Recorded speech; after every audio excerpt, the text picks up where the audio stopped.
Welcome to Hitting Home with Mike and Arif. On our show where we love to talk about the discussion points that people are having around the kitchen table at home. And we're here to talk about one of the issues, one of the items that we know is being often talked about at the kitchen table with families, and but probably doesn't get enough attention. And so we're fortunate to be joined today by Gwen Kavanagh, who is the chapter president of Chapter 36 of CARP, which represents Barrie and surrounding area, and Tom Aldershaw, who's the vice chair of Chapter 36. And so welcome to both of you. Thank you for joining us. Thank you for coming in. Thank you for having us. Thank you. So this is a talking point. This is a discussion that I think more and more people ought to be having at home, because I don't know that anybody that really escapes the topic of really your advocacy and sort of the issues and the items that you like to advocate for and discuss with your members. And I think that there's a misconception about CARP. I think so too. Let's right off the top get that one out of the way. Tell us who you actually represent. Everybody 18 and up. We are not just about seniors. We love seniors, but we advocate for everybody 18 and up. Fantastic. So I honestly would tell you I didn't know that. I know, I was that's why unaware we till we keep telling talked here people. as well. I think you've probably mentioned it to me once before, but Yep. it doesn't hit, it doesn't resonate. And so I think that hopefully we'll get some time in this first segment to really talk about the advocacy that you do and how it really applies to the demographic and the people who are really 18 and up. Let's start with that. How about a quick history of CARP and how it came to be? What was the void that needed to be filled, where the founders stepped forward and went, there's something that needs to be done here? Give a quick Originally, it was a overview. family called Morgantoe, and they did sit around their family kitchen with a lot of friends, and they talked about needing something to represent Canadians, to advocate for them. So that's how it all started back in the 1980s. Now, both of those people are dead, and Moses Neimer stepped into the void and took it over, and he does support CARP financially. Oh, excellent. And is there a particular demographic, age-wise, income-wise, that you focus your efforts towards, or is it? Well, for instance, when I talk about 18-year-olds, last year we got CPP increase. That was for not the seniors who were already receiving it, but for the younger generation. Tax breaks for caregivers, who are often the sandwich generation, mom and dad looking after both ends. So although some of our advocacy tends to be towards seniors because they have the most needs, it does go across the board. So we're going to talk on that a little bit more, but Tom, you, I know, have a special interest in health and fitness and living a healthy lifestyle. Go ahead with that. Right. I think when you look at the mandate for CARP, certainly better health care, better financial security, and freedom from age discrimination is the key. And if you look at the description of CARP and what it is, part of the words that describe CARP are formally the retired person. So no longer is it just the retired person. It's that segment of the market that takes in from 18 through to retired people. When you look at certainly healthcare and our priorities, stand up straight is one of the key priorities. Yeah, touch on that for yourself, because I know you've taken an active role in that. What that represents really is to educate and actively and have individuals participate actively, physically, with the idea that an active person becomes a better health person. So you're an active person yourself, and Correct. I know that you have a personal campaign that you take on, and I think you exemplify this. I mean, we're living longer traditionally as humans. We're living longer. We're being educated about food choices. We're being educated about certain habits that we're taking for granted that maybe don't necessarily deserve promotion anymore, like a smoke-free lifestyle, et cetera, that kind of thing. But you're a very active individual. Tell us about your personal campaign. My personal campaign, I've set up actually an endowment fund that the goal is to raise $1 million by the year 2026. The key, that endowment fund will help fund some of the charities that work with homelessness and poverty. And I use a bicycle ride to emphasize the program, to publicize the program. This year, August the 11th, I'm riding 200 kilometers on the rail trail. Again, bicycle ride. That's impressive. And the key to show that when it comes to physical activity, this year I'll be 76, so it shows that. Very good. So Joe, our producer, wants to get a website. Do you have a website or something that we can direct our audience to for support? When it comes to the website, we're looking at, well, it's again Doug Shaw and the, what is it? We can pull it We'll together. get- we'll graphics pull up it on the graphics together. after. Yeah, We'll get yeah. it. Okay, perfect. Yeah. Now bring it around a bit to the housing initiatives that CARP is involved with. Tell us a little bit about the cooperative housing shared ownership, if I'm setting that up properly, and what that's all about. What are the benefits there for everybody? Well, our chapter in particular started a number of years back looking at a way to house seniors, and I didn't like what was out there. Even in retirement houses, some nice retirement houses, men especially, are outnumbered. And one of my clients was in this home in Aurelia, a nice home, but he was absolutely lost. He was too shy to get in most of the activities, and he spent most of his day sleeping. And that really bothered me, because when I'd go to see him, he'd sit up and we'd get into politics and everything, and it was wonderful. So I kept thinking there has to be a better way for people to get into housing. It's not, whether you have money or not, there's other aspects. Yes. So I happened to be in Bracebridge at a Chamber of Commerce meeting, and that was where I first saw Cohousing with Shelley Raymond, and I got excited about it. I talked to the owners. They showed me their units. I came back, I said I want to start a senior housing committee. Yes. And that's where we started here in Barrie. So before because we're going to get into that in the next segment, but I know that you were one of the advocates and one of the participants in Age-Friendly Cities that Barrie Yes. actually just received a recognition for. Yes. Maybe you can take us to break telling us a little bit about that. Molly Malcolm and Shelley Raymond and I went to Mayor Jeff Lehman, and we said we want a senior committee, because he promised that when he was running. And I said I would like it to be in connection with the World Health Organization tenets, to become an age-friendly city, and that's all ages. And he listened to us, and it actually happened.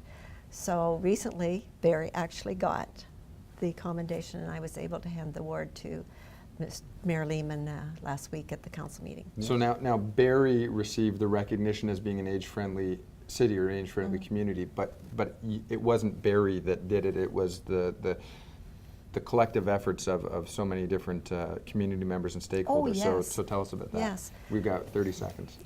Well, the senior committee, along with the the different members of the city got together, and we had we did questions that we put out to the community. I think we got like 1,000 answers back. Yes. And then we got a grant, hired a consultant, and that's where it went. Fantastic. So when we come back from the break, we're going to talk about one of the real pressures facing many communities, which is a shortage of affordable housing stock, if you will, and how really CARP is actively looking to bring an innovative idea, an innovative solution to certainly the entire community. So we'll be right back after this break.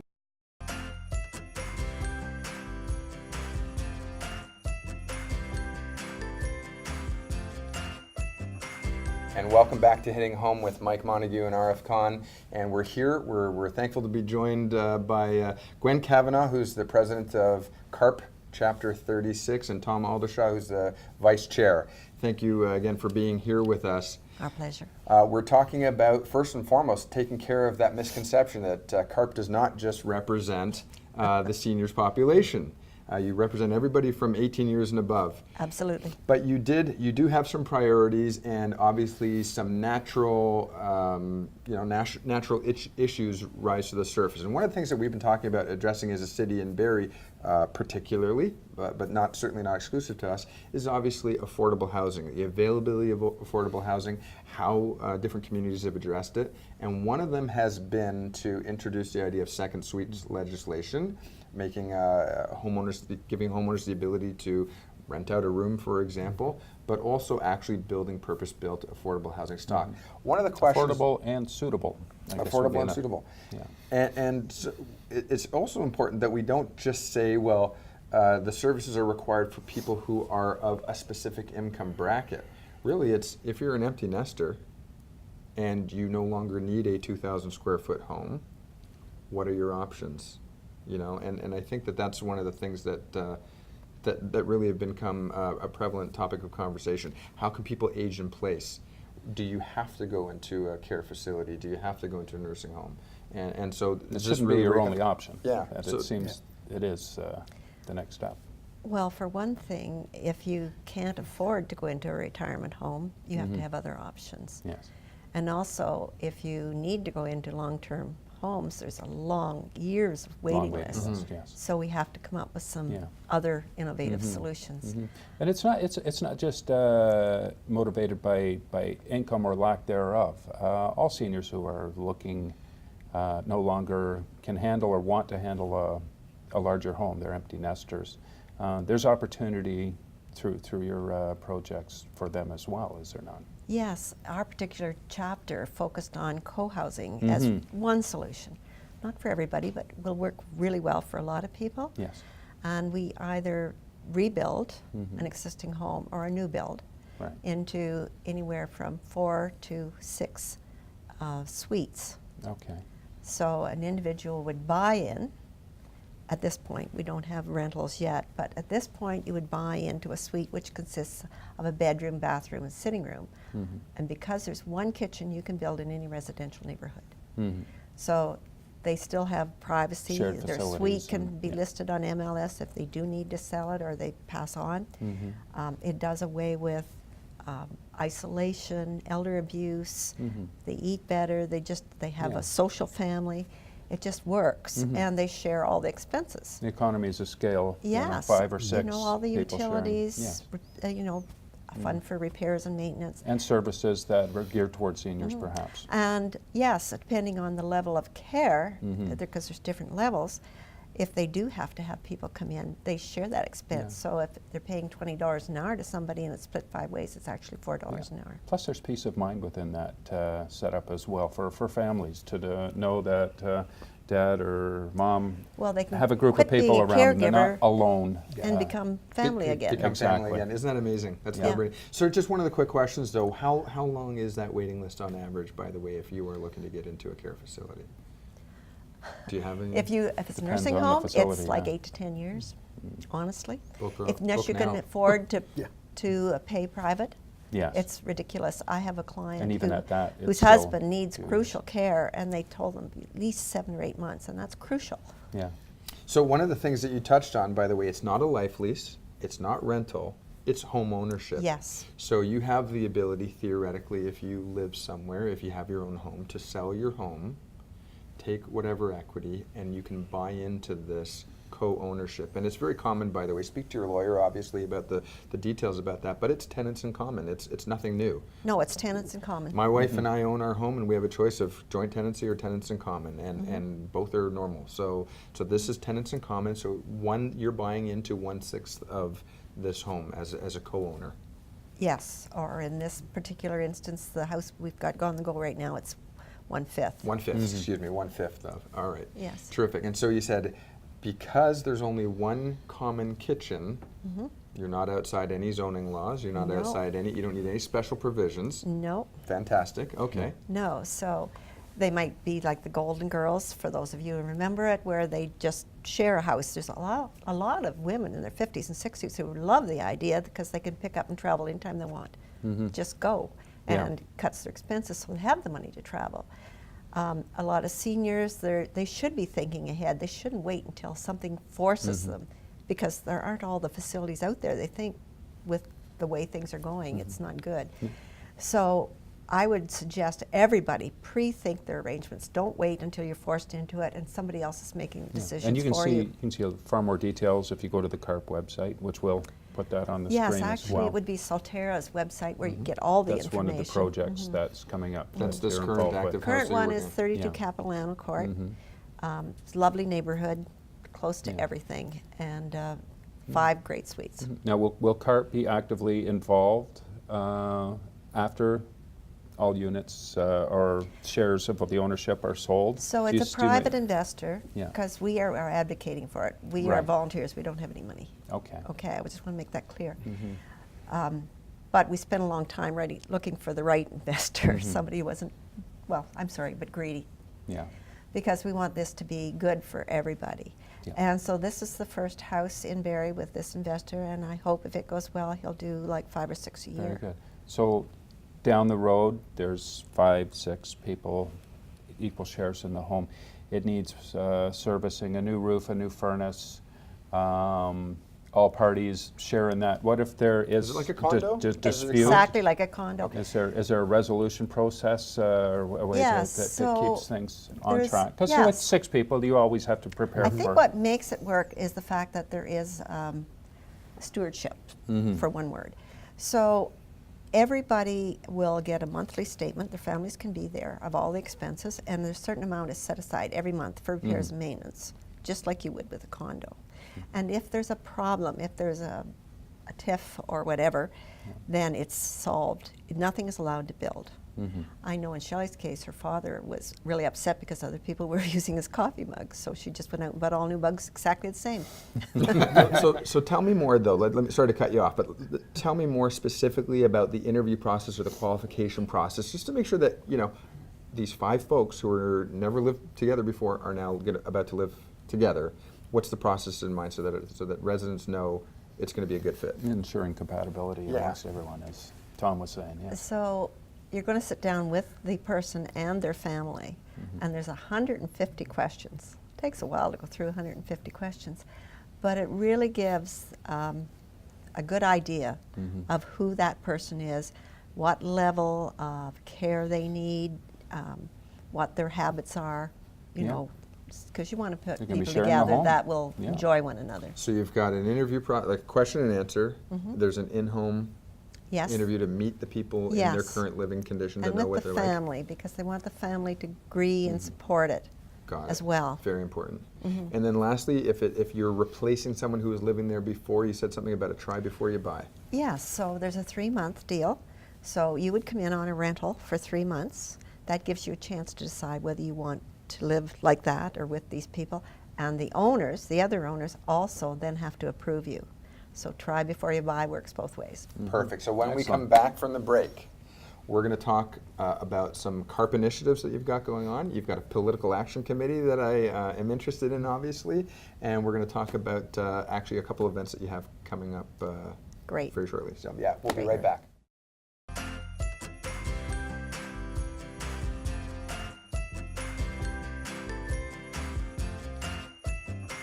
Hi, and welcome back to Hitting Home with Mike and Arif, and we're here with Gwen and Tom from CARP. And just to wrap up what we were talking about before the break is it is a great initiative, great opportunity, bringing seniors together, shared cooperative living. Do you see this as something that will take off? I mean, obviously the need, I would presume, is going to grow as the number of people who will need such a service grows. Will you guys? It's going to grow more and more Yeah. over the next 20 years. And this will become more popular, and there'll be more awareness that Yes, this is an and alternative it could for be people. used for millennials too. Yeah. And that was something that you touched on earlier. Yeah. So sorry, go ahead, Tom. Yeah, it's certainly, when you look at CARP membership, the goal right now is to grow membership from 300,000, and this is on a national Yeah. basis, to 500,000, if not more. Wow. So certainly the growth is there Yeah. when it Here's comes to something the that really market. comes to mind, though. I mean, you really are the ones who are saying, we're here, we're living it, and we represent the people. You truly do. Not to knock on our elected representatives, but it's hard to govern from Queen's Park if you're not getting local, on the ground, real life sort of information. So that's really where you're coming in. And when you tell me that there's an 8 to 10 to 12 year waiting list to get into a care facility, and our population in this area is growing, I mean, this is something that you're stimulating that discussion point, really, to change what's been normal. The tempo needs to be stepped Yeah. up. Yeah, for We sure. have so many things to solve, and we have to think outside the box. Absolutely. Well, we're not building care facilities quick enough. No. I don't think there, truly, no matter what all the yapping is all about, I don't think there's really much motivation to actually get it done. Otherwise, it would be getting done. And the government wants everybody to age at home, but isolation is terrible. It causes alcoholism and suicides. Something like 17% of the men that live alone commit suicide.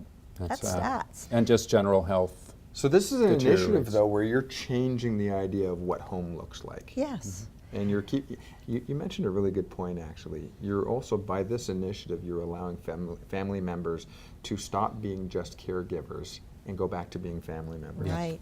Give 'em And some if you don't independence live in back. the same neighborhood in a different city, you call mom from Los Angeles or somebody, mom says, I'm fine, and she isn't. Yes. Now you don't worry anymore. Yeah, there's extra eyes, and everybody looks out for everybody else. Yeah. That's great. And the other thing that you touched on, I think, as a takeaway for me was, if you look at getting into a care facility, that can be $4,000, $5,000, $6,000 a month. Oh, easily. And your carrying costs here could be on average around $1,100 a month, I understand, shared costs? Well, it'll depend on property taxes and stuff like that. But yes, you're sharing it all, so it really brings your costs down. And it's an investment And it's versus an investment. expense.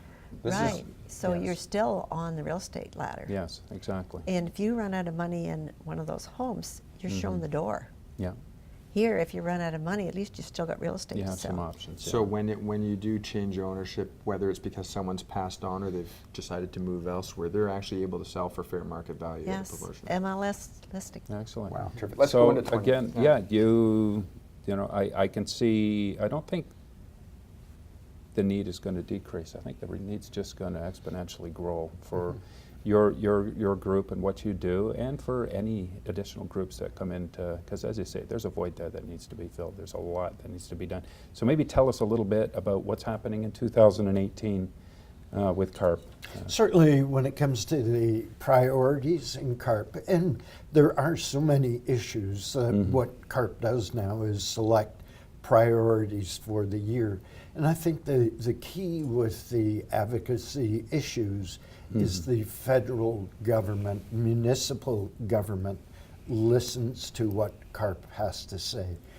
If we look at elections, certainly I think it was 73-4% of the people that vote are age 98% of CARP members vote. 98%. 98%. Wow, that's Wow. wow. Yeah, High so, percentage. so That's people, double the national average, probably, yeah, otherwise. People listen, or the governments listen to CARP members. And when it comes to things like pension protection, RIF reform, stand up straight again, You the mentioned health. Sears, though, at the break. You mentioned Yes. Sears and pension reform in the same breath. So. Yes, this year pensioners, because of Sears, of course, came to the fore. So we took it upon ourselves, and we had, one thing we did was a National Day of Action on February 21st. So we went to our nearest Liberal MP, which happened to be Lyle Peterson, and with our signs and whatever, and had an hour conversation with him, because we want the poor pensioners to go from the bottom of the debt seekers to the top, above the banks and everything. Because the Sears people, they lost everything. Sure. I mean, they might have been putting in for years. But suppliers and investors and you know, manufacturers of products, goods, and services, first of all, they can spread out across their selling base. And secondly, they took a calculated risk. They were extending credit, and that's a risk. But the employees, as you said, they shouldn't be on the bottom. A few years back, Sears sold a whole bunch of property and sent $3 billion to the States. They did not top up the pensioners fund. No, That's really that's shameful. wrong. It is. That's absolutely wrong. And these are people who might have been with Sears for 25, 30 years. It doesn't matter if you're there for 2 years or 25 years, but these were vested people in the corporation, and they certainly didn't get a fair shake. Well, you look at Nortel, they took them to court, but it was 8, 9 years, and they still didn't get what they should have got. So speaking of advocacy, though, and we've got a couple elections coming up. We've got an election coming up in June. We've got a municipal election coming up in the fall, and you've got some things on deck. Yes, CARP has, we've always done political forums for all the elections. So May 8th and May 15th were the two dates we set. So the first one was, of course, for Barrie, Springwater, or Omadonta, and the second one on May 15th is for Barrie, Innisfil. And I hope everybody will come out. We have the 4 main candidates, and we take great pains to, we send them questions in advance on 5 topics so that it's not They're prepared. concentrated. Yeah. And after they've answered those, then the floor is opened up to the public too. And all members and their guests are welcome. Yep. Terrific. That is fantastic. So all members in there. Sorry? Oh, info for that. So how are we Yes. going to get some info for that? So I was just that was a going to voice in my head, by the way. I was just going to say, that both are held Tuesday evening. Both were held Tuesday evening. On May 8th, it was at the Steckley-Gooderham Chapel downtown, and May 15th, it's at the Steckley-Gooderham Chapel on Minette's Point in Yonge Street at 6:30. Open at 6, starts at 6:30. And would people go to your CARP website in order to get those details? Or It'll be on our Facebook and on our website. What is your Facebook page? Uh-oh. We'll get I the don't Facebook run page. it. We'll get it I up there don't on the run screen. it. How about that? It's right here. Joe's got it. Yeah, you will Joe's see it got it. right there, everybody. There you go. I don't run it. Okay, perfect. Kelly does. And the website's barriecarp.org. barriecarp.org. Excellent. Okay. Yeah. So we've got to wrap this up. We've got a do. minute left. What is it that you would like, any kind of message that you want to get out to folks? And obviously, Tom, you're going to be peddling when? August the 11th. this August the year. 11th. So Yes. we'll get that information out on our Right. website as well. Okay. Really thankful that you do. And I know the local press covers you. There's some great shots. And you're in fantastic shape, by the way. Thank you. Yeah, it's I was impressed. You've done this previously. This is run number or This year is number. about the sixth year for you doing this. Wow. 2012. Yeah, That's 2012 impressive. was You're- the first one. I've done up to 450 kilometer 2-day ride. But yeah, it's good. And again, when it comes to the advocacy issues, health is important. An active lifestyle is important. You're Good. setting So- a great example. Let me just do one thing, actually, because I think we got like 30 seconds. You want to target in terms of growing your membership, and you want to bring our younger generations, your Yes. 18s and ups. What is the biggest thing? What is the biggest reason? And you got 20 seconds now. The biggest reason they should come? Yeah. One, well, for them personally, Sure. the benefits. My gosh, you can save. We have about 100 benefits. You can save so much money on the benefits. And the other is community, like doing events like Spring into Green and Hydro Explained and working with the other not-for-profits in town. We've worked very closely with the other communities. Perfect. Thank you very much for speaking on behalf of CARP. Our pleasure. I'll see you again.